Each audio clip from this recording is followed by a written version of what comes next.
Les Camerounais ont dit que ils veulent que Kamto prenne le pouvoir. Si vous voulez que ce père vive longtemps, si Dieu lui donne le pouvoir, on va le tuer. Si Dieu lui donne le pouvoir, il va mourir. Si Dieu lui donne le pouvoir, si Dieu donne le pouvoir à Kamto, on va le tuer. Vous ne connaissez pas le bazar qui est dans vos gouvernements, dans ces gouvernements-là qui sont là actuellement. Là. Vous ne connaissez pas, excusez-moi du terme, la merde qui est dedans. Il dit c'est de la merde, c'est de la bouillabaisse, excusez-moi du terme. C'est le mot qu'il faut pour utiliser ça. C'est le gouvernement du sang, des houbisseurs, des lélés, tous ces gens-là. C'est le gouvernement des lélés, des houbisseurs, des ceci. Et vous voulez que Kamto aille dedans, fait quoi? Comment il va aller se mélanger avec des gens pareils? Dieu ne va pas permettre que quelqu'un rentre dans ça là.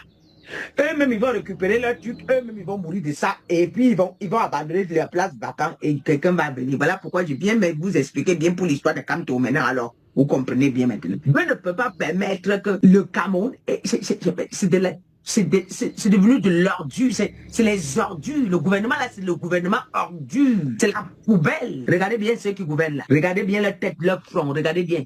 C'est des cornes comme ça. C'est des gens on a vendu leur âme, ils n'ont plus pitié, ils n'ont même plus le sentiment d'un être humain. Tout ce qui les intéresse, leurs sentiments, c'est leur propre famille. Mais ce qu'on appelle la chair humaine, ça ne les fait rien. C'est des gens qui payent les gens la nuit, on part braquer, on coupe la tête. Martinez Zogo, vous avez oublié Martinez Zogo. Vous avez oublié Martinez Zogo. Ce sont les qui ont encadré tout ça.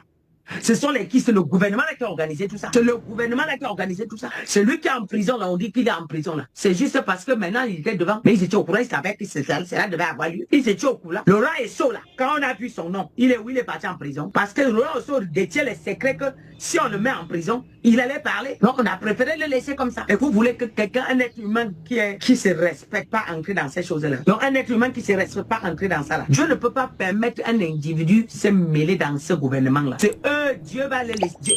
C'est eux.